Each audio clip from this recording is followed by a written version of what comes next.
วัฏการเคลื่อนคอยผ่านกายมาถึงขวเมื่อวสันตาละดูเล็งมาโคมเห่าสายฝนลินลงห้วยเขาห้ำหน้าเขียวทุ้มพี่สะพืดผอมพระหน้าใหม่สื่องามพี่น้องเอ้ย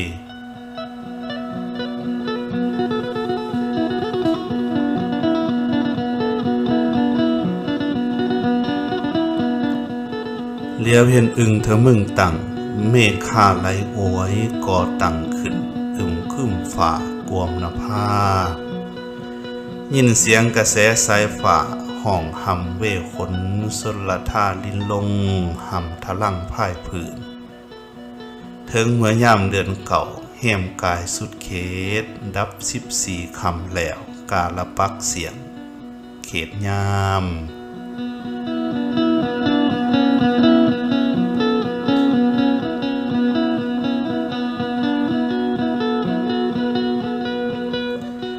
วันนี้การลวงแล้วเดือนปลายแห่มถึงนับแต่การวัดสาหมู่พระสังโฆเจ้าได้พากันอยู่เขาพรรษาการไต่เขตให้ครบถ้วน3 เดือนแล้วจึงแม่นคอง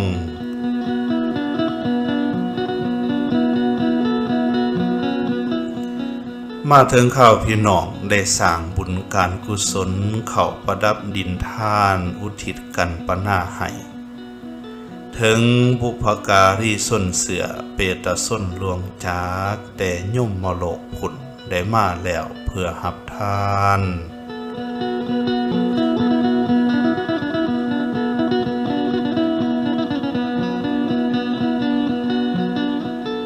ในทุกคงเขตบ้านได้โฮมก่อการกุศลทำบุญกตัญญูย่อต่อเปตส้นเสือพากันทำบุญสร้างประดับดินทานตามเขตบุญสร้างไหวประเภทนี้ผืนปางปฐมพี่น้องเอ้ย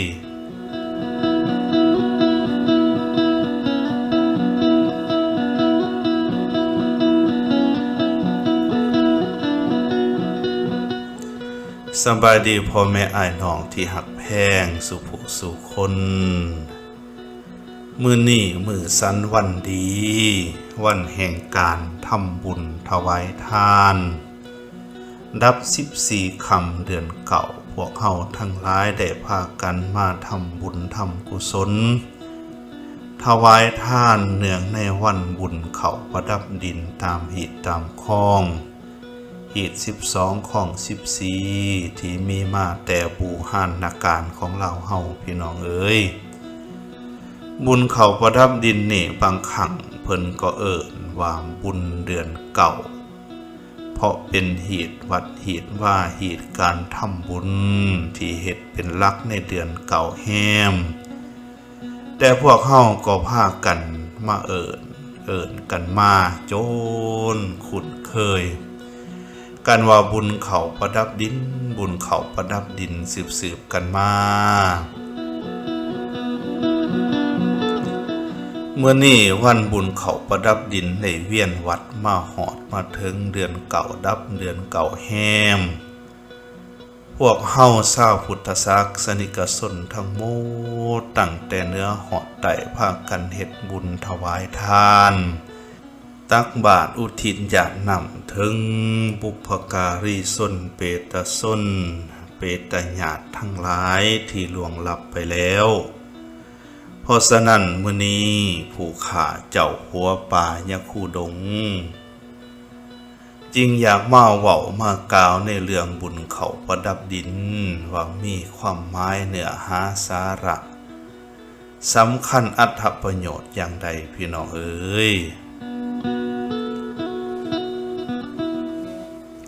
บุญเขาประดับดินเป็นสื่อเอิญหีดเก่าข้องบูฮานขังแต่ปางปฐมเมื่อพระองค์ยังเน่าอย่างอันว่าส้นสัตว์เสือซุ่มผู้ถีบถินได้พากันเอาเขาว่างดินไหวเปตส้นไห้ทอดทาน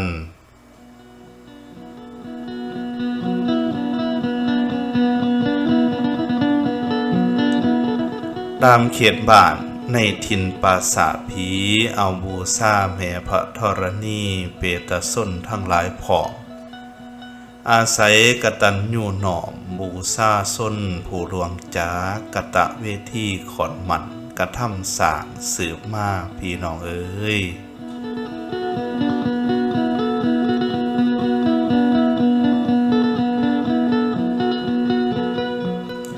ประเพณีเฮ็ดบุญเขาประดับดินพวกเฮาได้พากันเฮ็ดพากันทำมาแต่โบราณกาลตั้งแต่สมัยพระพุทธเจ้าของเฮายังดำรงพระชนอยู่ซึ่งแต่ก่อนการหน้านั้นพวกชาวสุมพูทวีปอินเดียโบราณก็เฮ็ดหีบเฮ็ดคองเอาเขาไปวางไว้ในดินในเขตป่าสาป่าใหม่ต้นใหม่ใหญ่ตามความเชื่อของตนพี่น้องเอ้ยโดยจุดประสงค์เพื่อบูชาแผ่นดินบูชาพื้นแผ่นธรณีที่ให้ชีวิตให้ได้อยู่อาศัยได้เฮ็ดให้ไถนาได้ปลูกพืชพันธุ์ธัญญาหารเลี้ยงชีวิตให้ความปักกุมสุมเย็นให้เข้าป่าอาหารย่ามเดือนเก่ามาแล้วนำทาอุดมสมบูรณ์อาหารการกินธรรมศาสตร์กะหลายเขาในไห้ในหน้ากะเขียวงามก็เลยระนึกถึงคุณของแผ่นดิน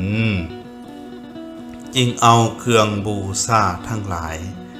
ไปบูชาแผ่นดินเป็นการบูชาแม่พระธรณี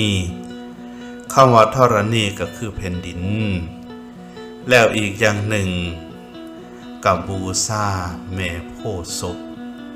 ซึ่งเป็นเทพประจำเขาน้ำสามปาประจำพืชพันธุ์ธัญญาหาร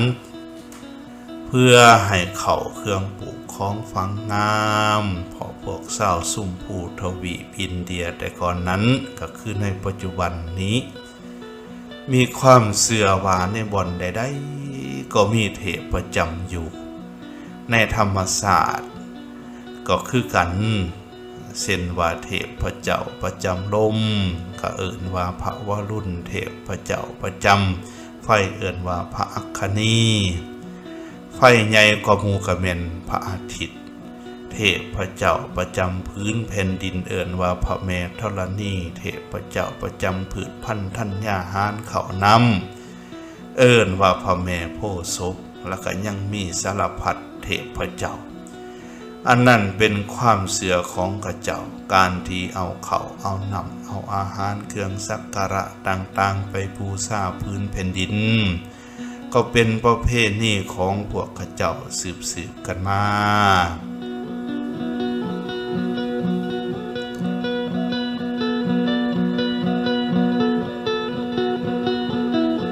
แล้วอีกประการหนึ่งที่พวกกระเจ้าเอาเขาไปว่างไว้ในดินในภาษาป่าใหม่นั้นก็เพื่ออุทิศให้หมู่เปตญาติเปตชนปุพการิชนที่ล่วงลับจากไปชีวิตย่ำยากหยุ่งก็มุ่ง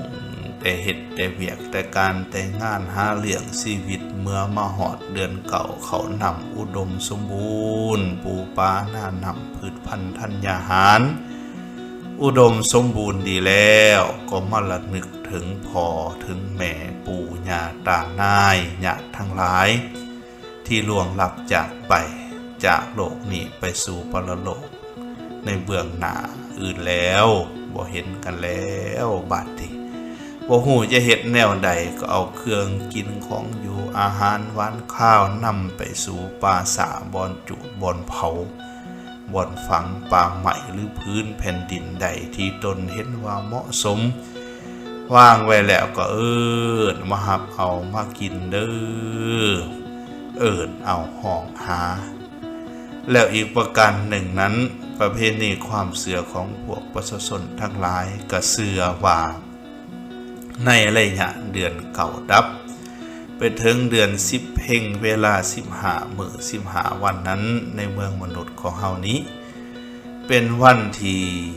จายมพิบาลเพิ่นปล่อยผีเพศมาแต่เมืองยุมมโลกให้มาสู่มนุษย์โลกเพื่อจะได้รับอาหารรับเอาผลบุญผลทานจากหมู่ญาติพี่น้องของตนในโลกนี้ เพราะฉะนั้นในระยะเวลานี้ตั้งแต่เดือนเก่าดับไปถึงเดือน10เพ็งพวกประชาชนทั้งหลายจึงพากันเอาข้าวเอาหนังสัมปาทั้งหลาย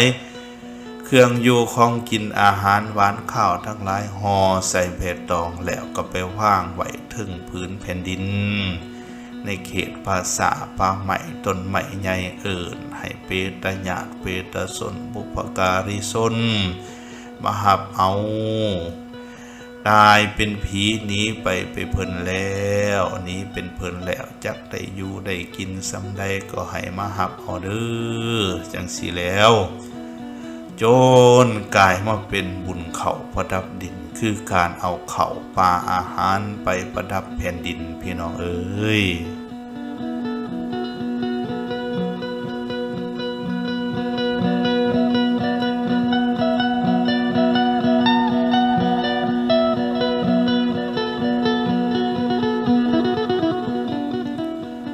มาถึงการพระพุทธเจ้าเห็นเหล่าเศร้าสุ่มผู้พากันบูชาแผ่นดินตามประเพณีเขาขั้นหากทรงเห็นแล้วให้อนุโลมตามความเสือพร้อมทั้งเทศนาให้เห็นหูคาธรรม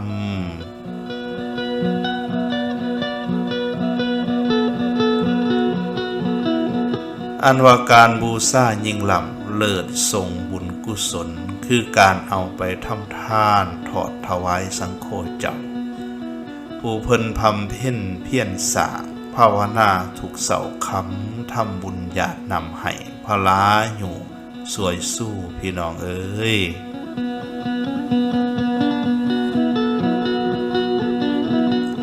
ให้พวกญาติพี่น้องพ้นจากเพศเวทนาไปอุบัติถึงสวรรค์ทิพกายสุขหลับทั้งเป็นการทำสร้างกุศลทานอันประเสริฐผลก่อไหวปัจจัยเสื่อก่อนิพพานแท้แล้ว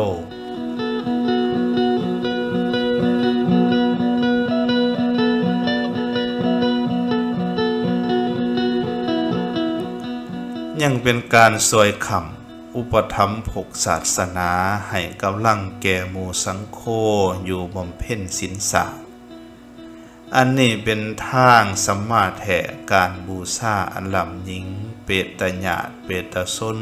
หากสิผลทุกหายจากอบายพี่น้องเอ้ย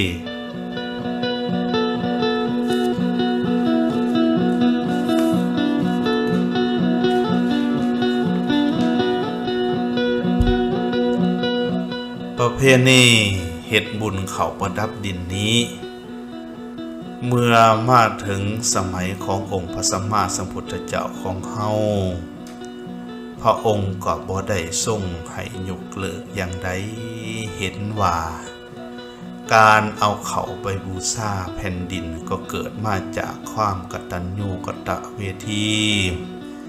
แล้วก็ยังมีประโยชน์อยู่คือเป็นอาหารของพวกสัตว์สาว่าสิงหมูม้ากาไก่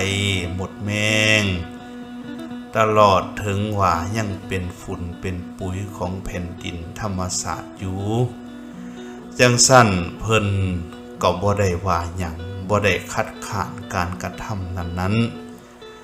มีแต่ว่าเพิ่นได้ทรงสอนเพิ่มเติมว่าความกตัญญูกตเวทีความหวังดีการเฮ็ดบุญกุศลเพื่ออุทิศให้หมู่ญาติด้วยการเอาเขาไปว่างไว้ในพื้นแผ่นดินนั้นมีผลอยู่แต่ว่ามีผลสำเร็จแก่หมู่ญาติผู้ที่ล่วงลับไปแล้วนั้นน้อยเพราะว่าในปรโลกในยมโลกนั้นบอกคือกับมนุษย์โลกเฮาในยมโลกพวกสัตว์ทั้งหลายอยู่ได้ด้วยกรรมอยู่ด้วยกรรมหล่อเลี้ยงเสวยความทุกข์เพราะวิบากแห่งกรรมที่เป็นอกุศลเป็นบาปที่เคยกระทำไว้ถ้าได้รับผลบุญกุศลอื่นแล้วก็จะพ้นจากความทุกขเวทนาทั้งหลายเหล่านั้นไปเสวยความสุขในเทวโลกได้นั่นแล้วถ้าเฮาอยากให้พวกเปตญาติเปตสนทั้งหลายได้รับผลอันเป็นสุขก็ให้พากันเอาไปกระทำบุญ เป็นทักขิณาทานและอุทิศบุญกุศลให้พวกหมู่ญาติเหล่านั้นจริงจะได้รับเพิ่นว่าพี่น้องเอ้ย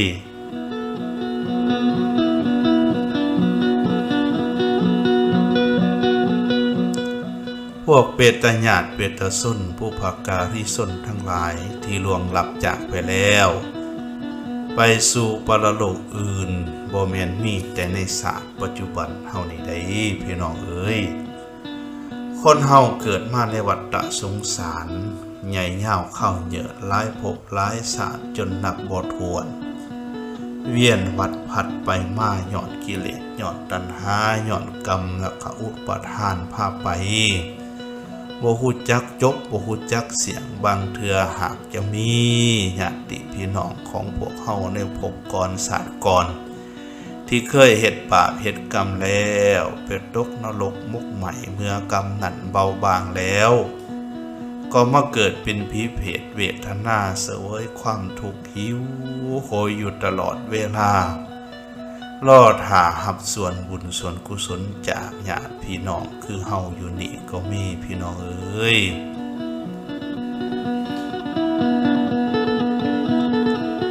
เพราะฉะนั้นองค์พระสัมมาสัมพุทธเจ้าของเฮาเพิ่นจึงว่าเอวังทะทันติญาตินังเยโหนติอนุกัมปกาแปลว่าส้นเราใดเป็นผู้มีความอินดูกุณาส้นเรานั้นยอมให้ท่านนำอันควรดื่มและก็โภชนะอาหารอันสะอาดปานนี้เป็นของควรอุทิศเพื่อญาติทั้งหลายของตนอย่างนี้ว่าอิทังโวญาตินังโหตุสุกิตาโหนตุญาตโยขอท่านนี่จงมีแก่หมู่ญาติทั้งหลายขอ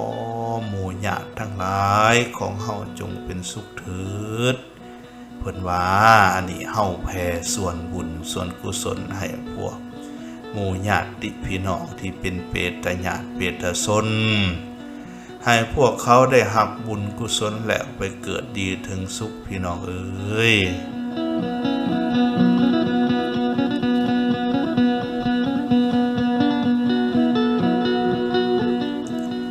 ในติโลกุฏกันทสูตรคุถกนิกายคุถกปาฐะองค์พระสัมมาสัมพุทธเจ้าของเฮาเพิ่นเว้าไว้สอนไว้ให้เฮาฟังว่าพวกเพศทั้งหลายนั้นมาสู่บ้านสู่เฮือนของตนมายืนอยู่ภายนอกฝาเฮือนก็มียืนอยู่ทางสามแยกสี่แยกยืนอยู่ไก่ประตูก็มีมาเพื่อรอท่ารับส่วนบุญส่วนกุศลก็แต่ว่าส่วนหลายผู้ที่เป็นญาติพี่น้องในโลกนี้ก็บ่ค่อยได้ระลึกเห็นเพราะบาปกรรมปิดบังไว้แต่ว่าถ้าหากว่าพวกเขามาแล้วพวกเฮาทำบุญทำกุศลอุทิศให้พวกเพศเหล่านั้นเขาก็พากันดีอกดีใจสุขใจพ้นจากความทุกข์พ้นจากสภาพความเป็นปีเพศอนุโมทนาส่วนบุญแล้วก็ได้เสวยความสุขอันเป็นทิพย์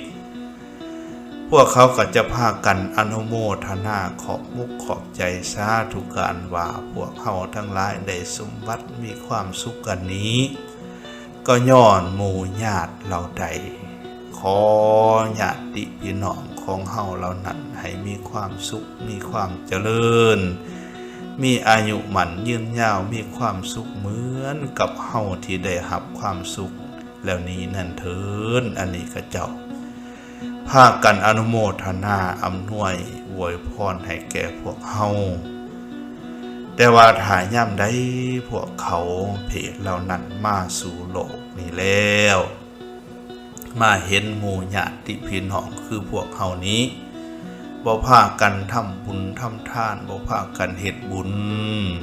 บ่เฮ็ดกุศลอุทิศให้ก็พากันเสียอกเสียใจห้องให้เป็นทุกข์ว่าญาติพี่น้องของเฮาสร้างบ่ระลึกเห็นแท้น้อแล้วก็พากันเสียอกเสียใจพี่น้องเอ้ยแล้วก็เสียใจกลับไปสู่ยมโลกเพราะฉะนั้น มื้อนี้พวกเฮาทั้งหลายพากันมาเฮ็ดบุญเฮ็ดกุศลทำบุญทำทานสร้างนำทำบุญอุทิศให้หมู่ญาติพี่น้องของเฮาทั้งหลายเนาะ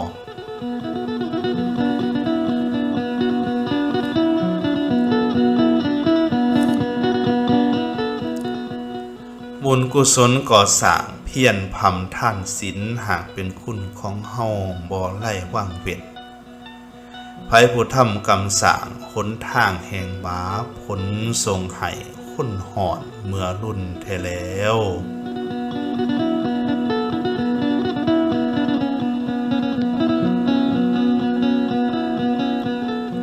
ไผผู้ทำบุญกุศลไว้ศีลทานเพียรพำเป็นหนทางก่อเกิดนิพพานผุ่นบอนไม้อันว่าสงสารนั่นเยินใหญ่ยาวนานวนเวียนวัดไปมากขี้ข่อยกรรมบาปสางเวียนลงทางต่ำบุญกรรมสางย่ออยู่ทรงสูงพี่น้องเอ้ย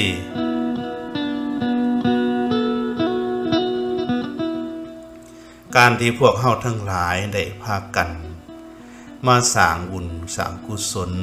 ทำทานรักษาศีลเจริญภาวนาอันนี้จะเป็นสมบัติของเฮาตลอดไป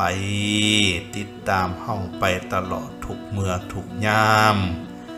พระพุทธเจ้าของเฮาเพิ่นว่ายัสสะทานเนนะสีเลนะสัญญเมนะธรรมเมนะจานิธิสุนิหิโตโหติแปลว่าคุ้มทรัพย์คือบุญของผู้ใดอิทธิญาบริสัทสวาจะเป็นยิ่งก็ตามเป็นชายก็ตามได้ฟังไหวดีแล้วด้วยการให้ทานการรักษาศีลด้วยความสำรวมและการด้วยการฝึกอบรมตนเจติยัมหิจะสังเควาปุคคะเลอติถีสุวามาตริปิตริวาปิอโทเสธรรมหิภาตริได้ถวายให้ไว้แล้วในพระเจดีย์ในพระสงฆ์ในบุคคลในการต้อนรับแขกในการเลี้ยงมารดาบิดาพี่ชายคุ้มทรัพย์เหล่านั้นทั้งหมดซื่อว่าได้ฟังไว้ดีแล้วอันไผบ่สามารถมาเบียดเบียนญาติสิ่งเอาไปได้ทรัพย์สมบัติเหล่านั้นจะติดตามเฮาไปทุกเมื่อทุกยามส่วนว่าทรัพย์สมบัติภายนอกคือเงินคำกำแก้วไหหน้าหัวสวนทั้งหมดญาติพี่น้องเข้าของเครื่องใส่เพชรนินจินดาชื่อเสียงเกียรติยศอำนาจวาสนาแม้นแต่ห่างกายอันนี้ก็ต้องได้ละปะจากไปบ่มีอันใดติดตามไปนำใดเมื่อเฮาตายจากไปแล้วชื่อว่าได้เดินทางไปเบื้องหน้าพบหน้าโลกหน้าศาสตร์ใหม่เอตังอาทายะคัสสติเฮาจะถือเอาทรัพย์สมบัติคือบุญคือกุศลคือคุณงามความดีที่เฮาได้ทำไว้แล้วนี้ไปนำตลอดทุกเมื่อทุกยามกะยิราถะทิโรปุญญานิโยนิธิอนุคาวิโกเพราะฉะนั้นนักปราชญ์บัณฑิตคนดีผู้มีพญาปัญญาทั้งหลายจึงทำบุญกุศลทานฝังคุ้มทรัพย์คือบุญอันนี้ไว้พี่น้องเอ้ย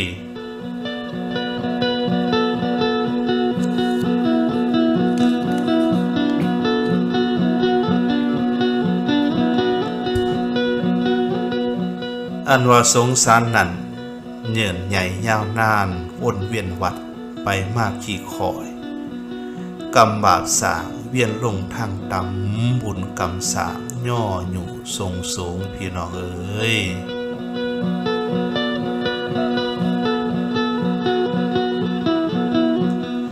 ในทางกลับกัน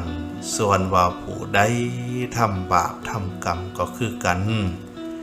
คนบางคนเกิดขึ้นมาแล้วประมาทมัวเมาบ่เสื่อบุญเสื่อบาปสร้างก่อทำเวรตีขาทำลายเบียดเบียนข่มเหงอิจฉาด่าฮ้อน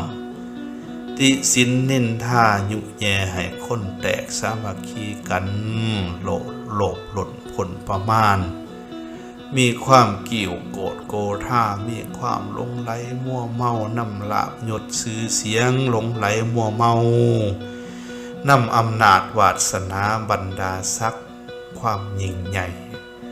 เบียดเบียนซึ่งกันและกันตัวตกหลอกลวงส่อโกงจีปุ่น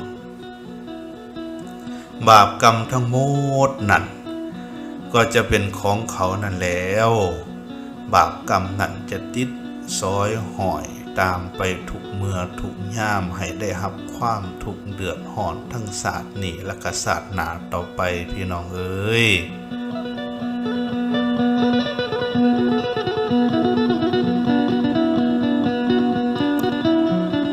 หลังจาก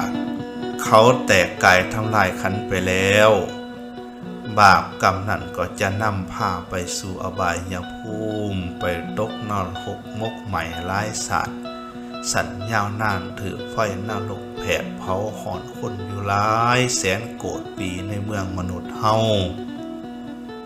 เมื่อบาปกรรมนั้นเบาบางลงแล้วก็ได้มาเกิดเป็นผีเพศเวทนาให้อึดอยากหิวโหยอยู่ตลอดเวลามีห่างกายอันหนานายสะอ้างพางหายแล้วแต่กระบฏตายจากเถื่อหย่อนกรรมรอเลี้ยงไว้นอกจากว่าจะได้มีโอกาสเมื่อพระสัมมาสัมพุทธเจ้าเสด็จอุบัติเกิดขึ้นในโลกมีพระพุทธศาสนามีพระธรรมคำสั่งสอนมีหมู่พระสังฆเจ้าได้มีและก็ได้มีหมู่ญาติพี่น้องผู้จักบุญศีลกินทานผู้จักทำบุญอุทิศญาตินำไม้ทานหาในโอกาสปีหนึ่งมีเถื่อหนึ่งได้มาอนุโมทนาบุญกุศลทานเหล่านั้นก็จะพ้นจากความเป็นเพศเวทนาใดพี่น้องเอ้ย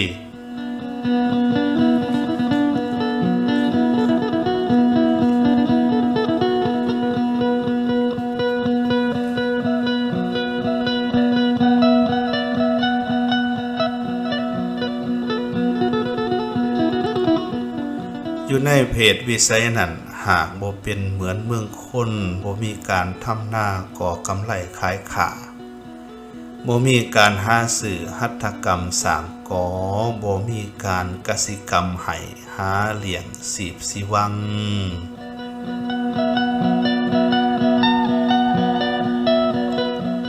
อิโตทินเนนะญาเป็นติเปตากาลกตาตะหิงสัตว์ทั้งหลายห่างอยู่ใด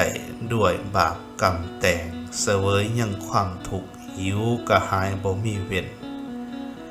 หากได้บุญสวยอยู่อุทิศทานของหมู่ญาติก็จะพ้นบาปใดหายของเวทนานั้นแล้ว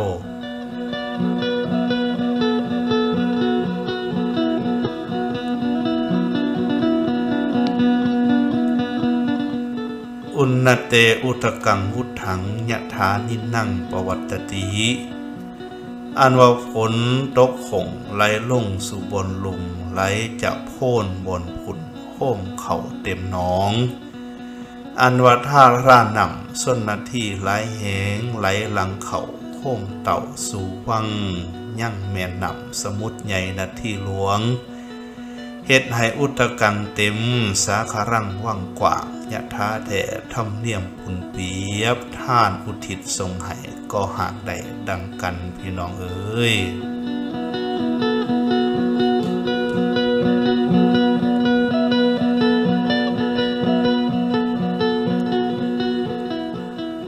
เอวะเมวะอิโตที่นั่งเปตานั่งอุปกัปปติบุญที่เฮาอุทิศแล้วจากแดนเมืองมนุษย์ก็หักสำเร็จความสุขแก่เพศทั้งหลายใดให้พากันมาพำเพ็ญเพียรสร้างบุญทานอุทิศญาติผลพลาทรงให้หายผลบาปเวร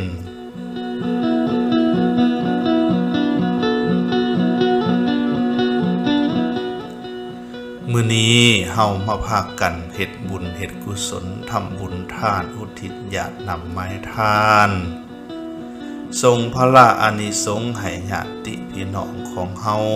พวกเฮาบ่ฮู้ว่าที่เฮาได้เกิดมาแล้วตั้งหลายภพหลายชาตินับบ่ถ้วนในวัฏสงสารอาจจะยังมีหมู่ญาติพี่น้องในภพชาติก่อนๆพุ้นอาจจะยังเป็นผีเพศเวทนาเสวยความทุกข์อยู่ก็เป็นได้เหมือนกับญาติเพศแต่ญาติพี่น้องของพระเจ้าพิมพิสารได้ทำบาปทำกรรมลักกินของทานทั้งหลายที่เขาถวายให้แก่สงฆ์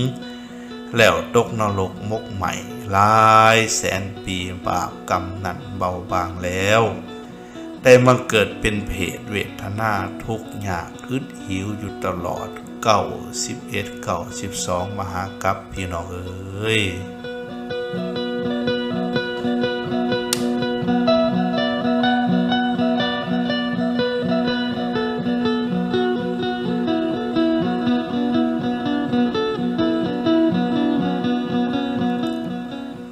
นับแต่ขังพุทธบาทนาโถยังดำลงส้นมายุอยู่พระเวรุวันกว่าพญาพิมพิสารสร้างบำเพ็ญทานอุปถากถวายอุทิญาณให้พุทโธเจ้าหมู่สงฆ์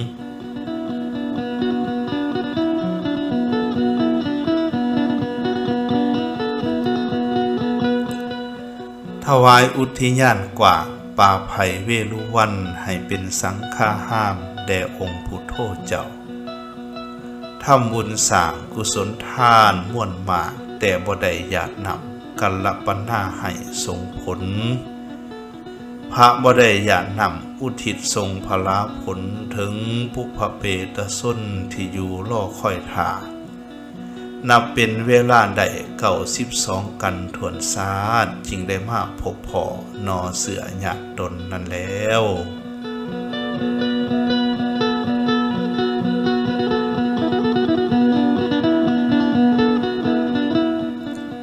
หวังว่าจะได้ผลจากบาปกรรมเวรแต่บ่สมมาตรหมายจึงห้องคนเฮ่ให้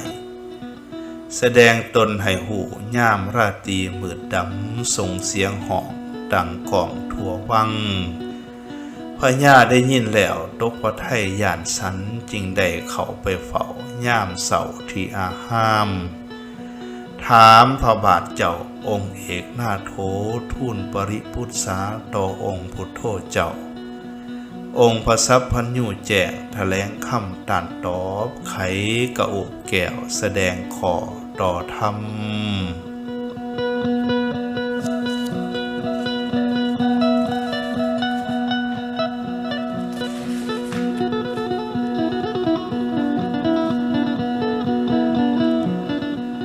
พระได้เล่าถึงกรรมหมู่ญาติพระราชาพิมพิสารแต่ปางปฐมเขาได้ทำกรรมเวรสร้างปางหลังนำสงกินของสงหลักหลีปัทุษสหายเครื่องทาน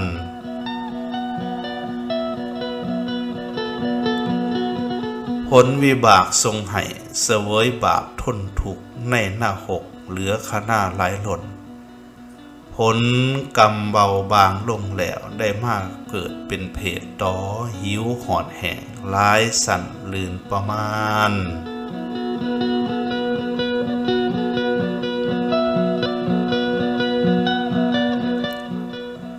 ผลกรรมเบาลงแล้วได้มากเป็นเพศต่อหิวหอดแห้งหลายสัตว์ลืนประมาณนับอ่านได้92มหากัปจริงมาถึงกับเฮาสมัยองค์พระโคดมเจ้าทนรอดถาเวทนาลำบากจึงได้มาพบพ่อแนวเสือญาติตนแท้แล้ว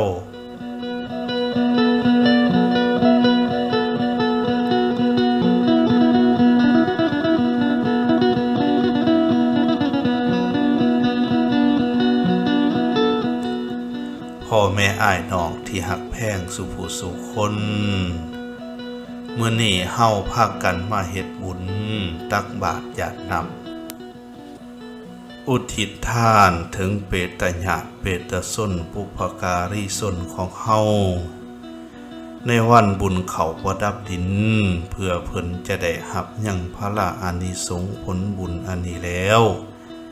ได้พ้นจากความทุกข์ในอบายภูมิในยมโลกเหมือนดัง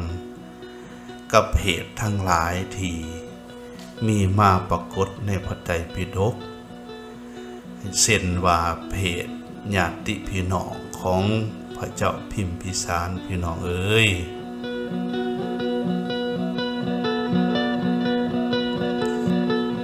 มื้อนี้ปรารภบุญเขาประดับดินบุญอุทิศบุญกุศลถึงเปตญาติเปตชนปุพการีชนของพวกเฮาผู้ข้าเจ้าหัวป่ายักษ์คูดงจริงจะมาเล่าเรื่องเพศญาติพี่น้องของพระเจ้าพิมพิสารให้พวกเฮาฟังเพิ่มเติมพอให้เป็นอุทาหรณ์สอนจิตสอนใจของพวกเฮาในการสร้างกรรมทั้งหลายนั่นแล้วทั้งสร้างกรรมดีสร้างกรรมที่บ่ดีพี่น้องเอ้ย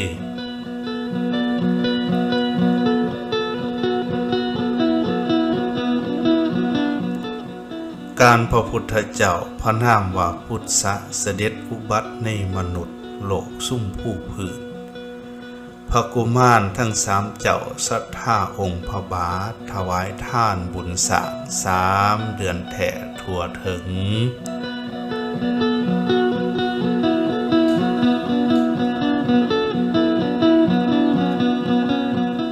พร้อมทั้งพวกคนไก่มูราชบริพารพันธคาริกภรยาของนายเสมียนพองซุ่มเศร้าเสือส้นนบทเขตทินก็พากันห่วมทำบุญเขานำเจ้าห่วมทานนั่นแล้ว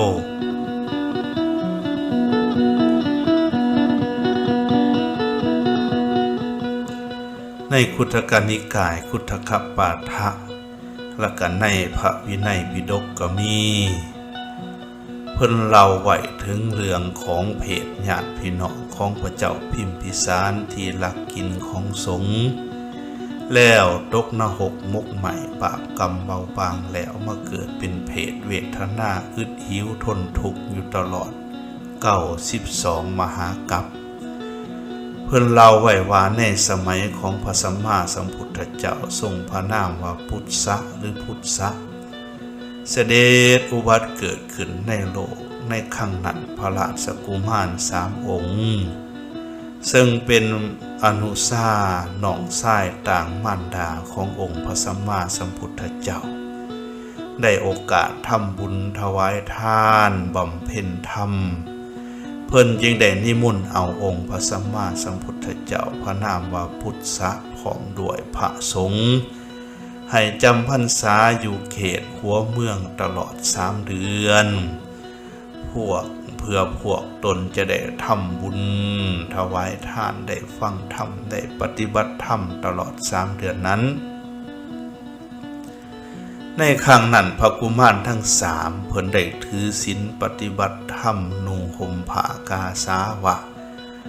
ถวายทานด้วยความเคารพตลอด3 เดือนพร้อมทั้งบอกบริวารไก่ชิดของตนให้ร่วมทำบุญทำทานช่วยกันอุปถากองค์พระสัมมาสัมพุทธเจ้าพระนามว่าพุทธะและกับพระภิกขุสงฆ์เป็นต้นว่าการสร้างพระวิหารสร้างกุฏิสร้างบ่อนปฏิบัติธรรมสร้างบ่อนยางจงกรม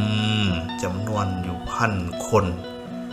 ในนั้นก็มีทานเศรษฐีซึ่งเป็นพันธคาริกพร้อมด้วยภรรยาเป็นผู้มีความเหลื่อมใสศรัทธาก็ร่วมกันถวายทานอุปถากพระสัมมาสัมพุทธเจ้าและก็เหล่าพระภิกขุสงฆ์คือกันและก็ยังมีทานนายเสมียนผู้เก็บกำบัญชีใส่ใจายต่างๆรายรับรายจ่ายก็เป็นผู้มีจิตเหลื่อมใสศรัทธาทำบุญถวายทานฟังธรรมและก็นอกจากนั้นทานนายเสมียนเพิ่นก็ยังเชิญชวนเอาพวกญาติพี่น้องและก็ส้นเศร้าหัวเมืองทั้งหลายร่วมทำบุญถวายทานแด่องค์พระสัมมาสัมพุทธเจ้า พร้อมด้วยพระภิกขุสงฆ์จำนวนอยู่11,000 คนพวกชาวชนบทเหล่านั้นก็พากันห่วมทำบุญถวายทานด้วยความเคารพพี่น้องเอ๋ย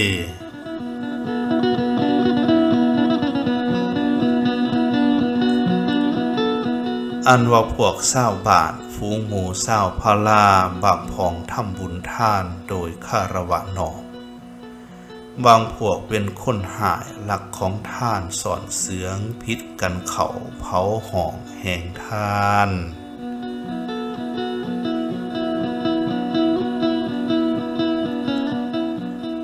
กล่าวถึงพวกชาวชนบทหัวเมืองเหล่านั้นบางพวกก็ทำบุญถวายทานโดยความเคารพเหลื่อมใสศรัทธาแต่บางพวกก็บ่เฮ็ดด้วยศรัทธาเฮ็ดเอาหน้าเฮ็ดหวังผลประโยชน์ได้เห็น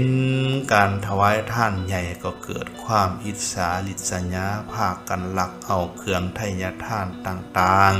ๆซึ่งจะน้อมถวายแด่สงฆ์นั้นไปกินเองแน่เอาให้ลูกให้หลานกินนำแน่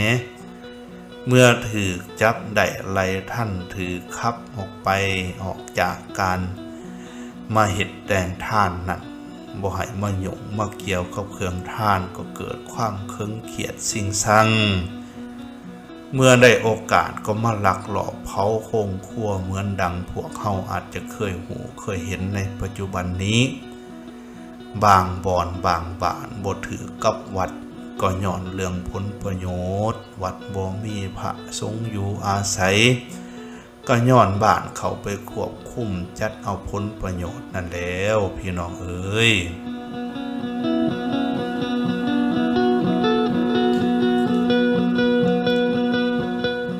กรรมทั้งหลายที่ปรากฏเหล่านี้เวียนวัดผัดไปมาพระราชกุมารทั้ง3เหล่านั้นหลังจากตายเพราะกายแตกบุญกุศลทานอันใดกระทำไว้แล้วด้วยจิตเหลื่อมใสศรัทธาก็พากันไปอุบัติเกิดในสวรรค์ทานเศรษฐีผู้เป็นพันธคาริกและก็ภรรยาก็ดีทานนายเสมียนก็ดีส้นทั้งหลายผู้เหลื่อมใสศรัทธาก็ดีก็พากันไปอุบัติเกิดในสวรรค์กันหมดเมื่อจุติจากสวรรค์ก็กลับไปเกิดในสวรรค์อีกจากสวรรค์สู่สวรรค์อยู่อย่างนั้นพี่น้องเอ๋ย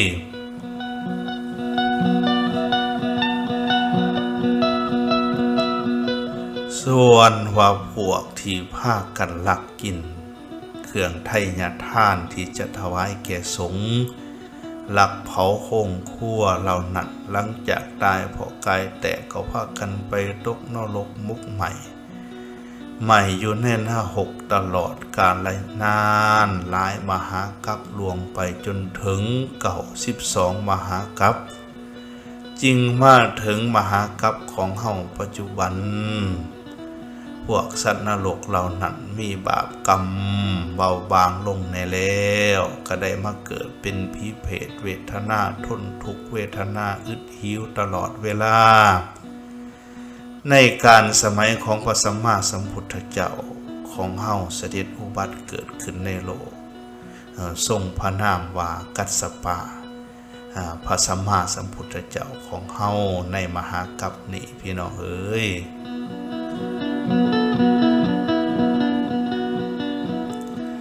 เมื่อมาถึงการสมัยของพระสัมมาสัมพุทธเจ้าทรงพระนามว่ากัสสปะ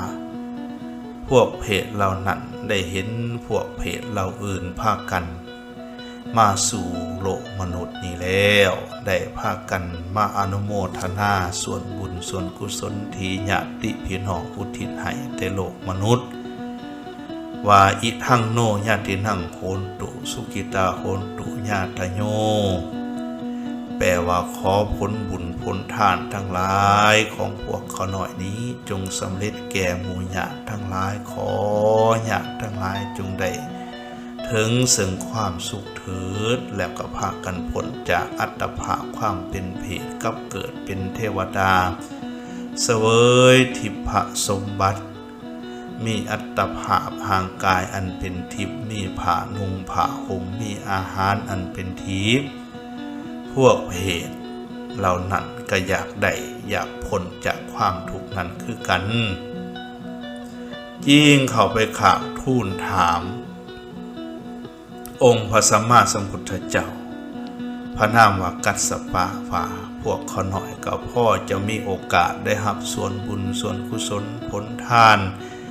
จากหมู่ญาติพี่น้องแต่โลกมนุษย์อุทิศให้แล้วพ้นจากความเป็นเพศเวทนาเสวยทิพสมบัติอยู่บ่น้อขน้อยว่าสัตว์พระสัมมาสัมพุทธเจ้าทรงพระนามว่ากัสสปะเพิ่นก็ทรงตรัสตอบว่าในพระศาสนาของเฮาตถาคตนี้พวกท่านจะบ่ได้รับผลบุญกุศลทานจากหมู่ญาติแต่โลกมนุษย์ใดๆเพราะว่าบ่มีญาติพี่น้องแต่ว่าในอนาคตล่วงไปอีก1 พุทธันดรนับแต่การของเฮานี้องค์พระสัมมาสัมพุทธเจ้าทรงพระนามว่าโคดมจะเสด็จอุบัติเกิดขึ้นในโลกในการสมัยนั้นจะมีพระราชาพระนามว่าพิมพิสารซึ่งเคยเป็นญาติพี่น้องของพวกทานจะทำบุญถวายทานอุทิศให้พวกทานแล้วจะพ้นจากความทุกข์ทั้งหลายเหล่านี้องค์พระสัมมาสัมพุทธเจ้าเพิ่นเว้าให้เพศทั้งหลายเหล่านั้นฟังพวกเพศทั้งหลายได้ยินแล้วก็พากันดีอกดีใจเหมือนดังความนั้นจะมีมาในมื้ออื่นนี้ได้พากันรอท่าอยู่ตลอด1 พุทธันดรพี่น้องเอ้ย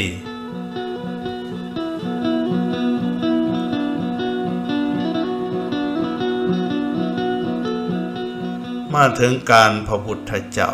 พระนามว่าโคดมเสด็จอุบัติโลกลือซากองส้นทั้งหลายม่วนนั้นวนเวียนมาเกิดในโลกกว้างสุ่มผู้ผืนมนุษย์เฮาอันว่าพระกุมาร3 องค์นั้นได้เกิดมาเมืองคนออกบวชแสวงคุณแผดเผากิเลสหายเป็นสติน3 พี่น้องได้ฟังธรรมพระเจ้าเฮากล่าวก็จึงถึงแห่งหองนิพพานแก้วบอนไม้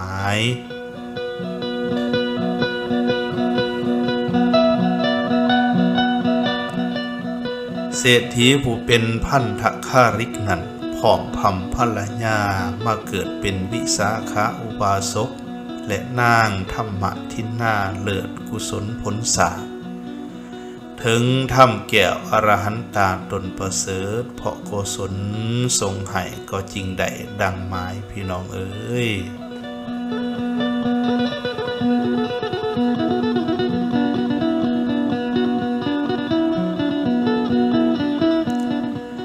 นายเสมียนปางนั้นมาเกิดเป็นพระราชานามว่าพิมพิสารหูธรรมพุทโธเจ้าส่วนว่าส้นเศร้าเสือศรัทธาผอมพำบุญกุศลทรงให้ก็เห็นหูคุงธรรม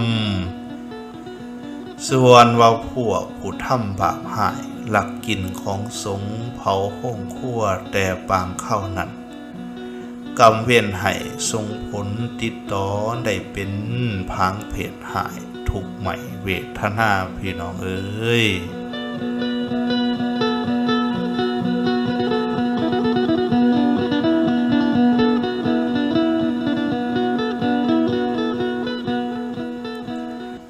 มาถึงการสมัยของพระสัมมาสัมพุทธเจ้าของเฮาทรงเสด็จอุบัติเกิดขึ้นในโลกได้ทรงโปรด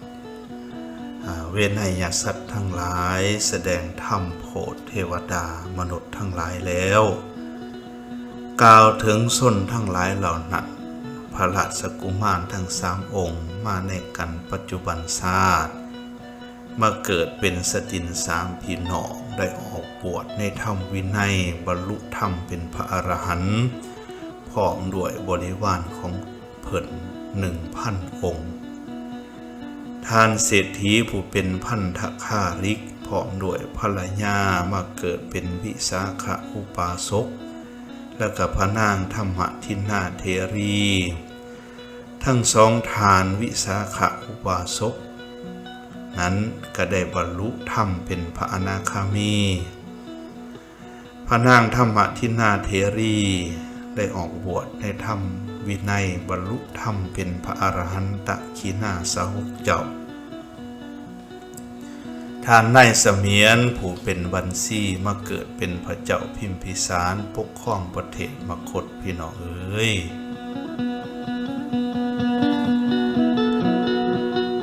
ในการต่อมาพระราชาพระนามว่าพิมพิสาร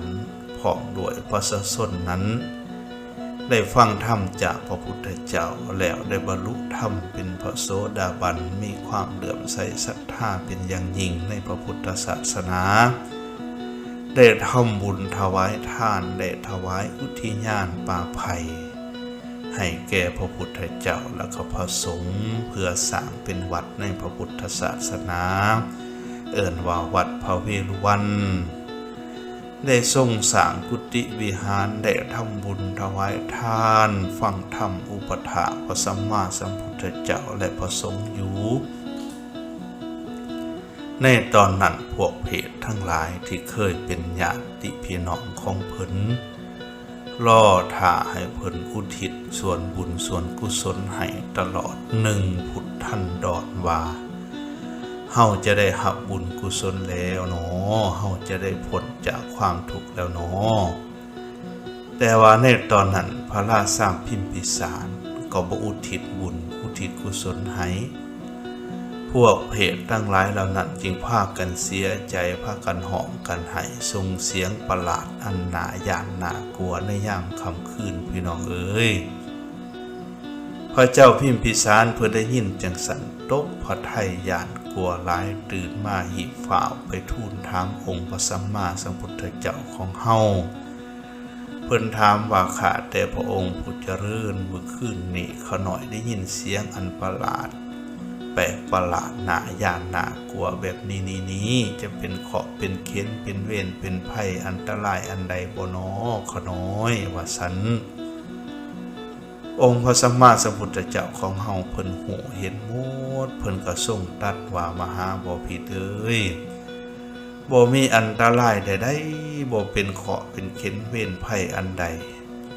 เสียงอันนั้นหากแม่นเสียงของพวกเพศที่เคยเป็นพระญาติพี่น้องของพระองค์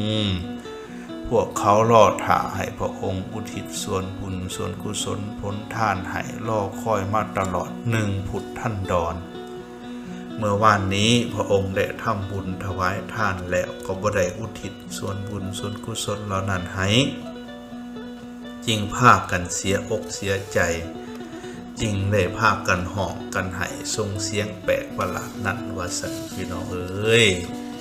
อันนี้คือองค์พระสัมมาสัมพุทธเจ้าเพิ่นทรงตรัสตอบหลังจากนั้นพระเจ้าพิมพิสารเพิ่นฮู้จังซั่นแล้วจึงได้นิมนต์เอาองค์พระสัมมาสัมพุทธเจ้าพร้อมด้วยพระภิกขุสงฆ์อรหันตสาวก 1,000 องค์เข้าไปรับบิณฑบาตทานตอนเช้าในเขตพระราชฐานในตอนนั้นองค์พระสัมมาสัมพุทธเจ้าของเฮาเพิ่นอธิษฐานไว้ให้พระเจ้าพิมพิสารพร้อมด้วยบริวารเห็นพวกเพศทั้งหมดแล้วเพิ่นก็ได้ถวายอาหารบิณฑบาตทานญาตินำอุทิศผลบุญผลทานให้ว่าอิทังเมยาตินังโหตุสุกิตาโหตุญาตโยซึ่งแปลว่าขอผลบุญกุศลทานนี้ของผู้ข้าจงมีแก่ญาติทั้งหลายขอหมู่ญาติทั้งหลายจงถึงซึ่งความสุขเถิดเท่านั้นแล้วสะโบกขลนีอันเป็นทิพย์อันเต็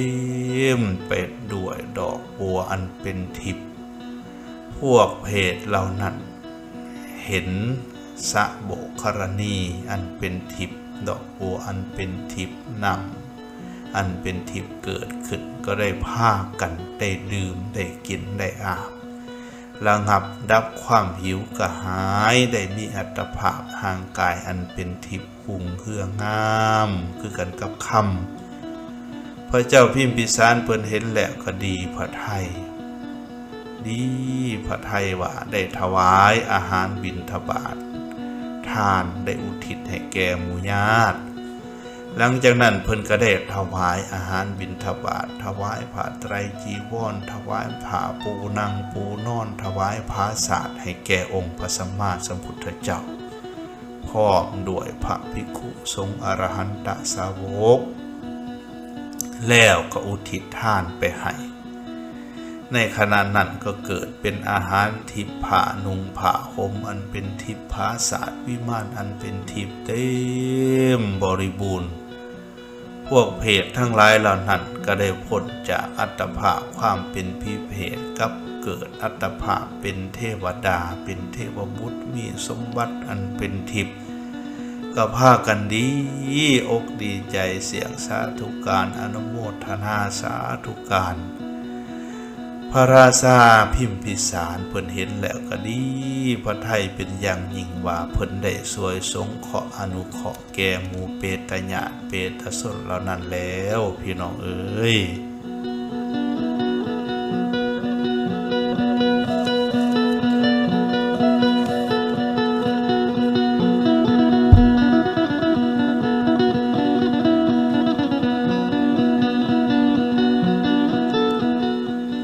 ไผผู้ทำกรรมสร้างหลักเอาของสงฆ์ก่อเวราห้าวีตีปุน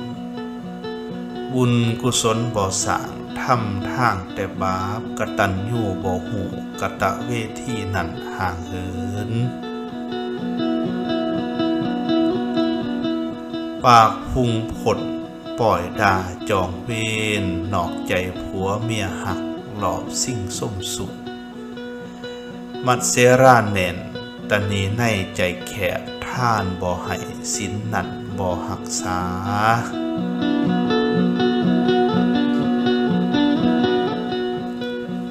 ขั้นว่าผลศาสตร์แล้วไปจากเมืองมนุษย์ยอมนำไปทนทุกข์สู่อบายภูมิใหม่เสวยกรรมเสียงบาปบางลงแหน่ก็นำไปเกิดกรรมเป็นแท่เพศผีอึดอยากหายทนทุกเวทนาหาอาหารนำดื่มบ่หอนมีมาได้ทนทุกใหม่เวทนาน้ำเพศกรรมรอเลียกน่านหลับยิงประมาณพี่น้องเอ้ย